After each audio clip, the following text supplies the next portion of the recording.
Hello বন্ধুরা, তোমরা সবাই কেমন আছো? আশা করি তোমরা সবাই ভালো আছো, আমিও ভালো আছি। সব গুড মর্নিং। এখন বাজে কটা বাজে বলো তো? 8:30।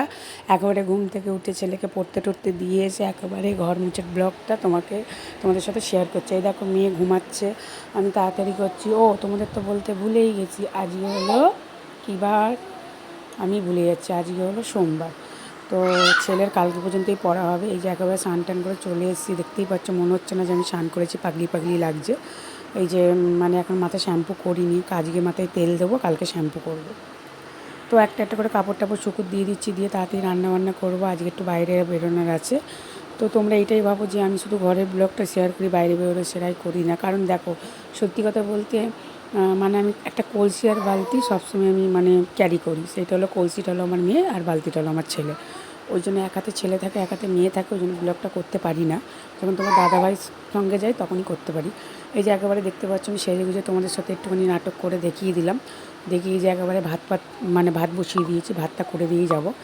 তো ভাত ওইদিকে বসিয়ে দিয়ে এইদিকে চা খেতে চলে এসেছি। এসে চা খেতে গিয়ে বসতে দেখি মুড়ি নেই, মুড়ি শেষ হয়ে গেছে। ওই জন্য গামলাটাই খালি নিয়ে বসেছি। মুড়িটার কথা মনে পড়ছে তো ওই জন্য নিমকি দিয়ে একটু চাটা খেয়ে নিলাম। নিমকি দিয়ে চা খেতে ভীষণ ভালো লাগে। এই যে একেবারে বাইরে থেকে হয়ে চলে এসেছি, কাজ মিটিয়ে চলে এসেছি। এখন ঘড়িতে প্রায় 11:30 বাজে। আর আসার সময় ভীষণ খিদে পাচ্ছিল। আমি বাইরের জিনিসটা খুব অতটা এখন খাই না, যেহেতু মেয়ে হওয়ার পর থেকে আমার গ্যাসের প্রবলেমটা প্রচুর বেড়ে গেছে। ওই জন্য বাইরের খাবারটা খাই না, কিন্তু আমি বাইরের খাবার বেশি খেতে ভালোবাসি। ওই জন্য বেশি না, 4টে লুচি আর তরকারি নিয়ে এসেছিলাম, কচুরি বলে।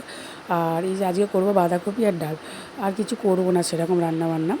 তো লোটে মাছটা রয়েছে, লোটে মাছটা কালকে করবো। সেই ব্লগটা শেয়ার করবো। লোটে মাছটা আমি কীভাবে রান্না করি তোমাদের সাথে অবশ্যই শেয়ার করবো। তো বাঁধাকপিটা কেটে নিচ্ছি, কেটে নিয়ে তাড়াতাড়ি রান্না সারছি, যেহেতু 12টা বেজে গেছে। এখন বাঁধাকপিটা করে দিয়ে তারপর ডালটা করব।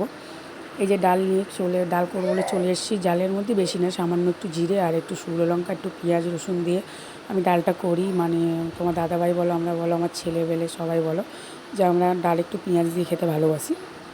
এই যে পেঁয়াজটা দিয়ে নাড়াচাড়া করছি, করে এবার ডালটা ঢেলে দেবো। ঢেলে দিয়ে যেই ডালটা মানে ফুটবে, ব্লগটা শেয়ার করবো, তখনই আমার মা ফোন করতে পারলাম না। এই জায়গায় আবার রান্নাবান্না হয়ে গেছে। এই যে এবার জল গরম হয়ে গেছে, মেয়েকে স্নান করাবে। দেখতেই পাচ্ছ আমার মেয়ের কাছে ক্যামেরাটা নিয়ে আসতে আমার মেয়ে হাসছে। ওই জন্য একটু মেয়েকে আদর করেও দিচ্ছি। ছেলে নিচে রয়েছে, এখন 2 ভাই বোনকে স্নান করাবো, খাওয়াবো, মানে ভীষণ কাজ আর কি।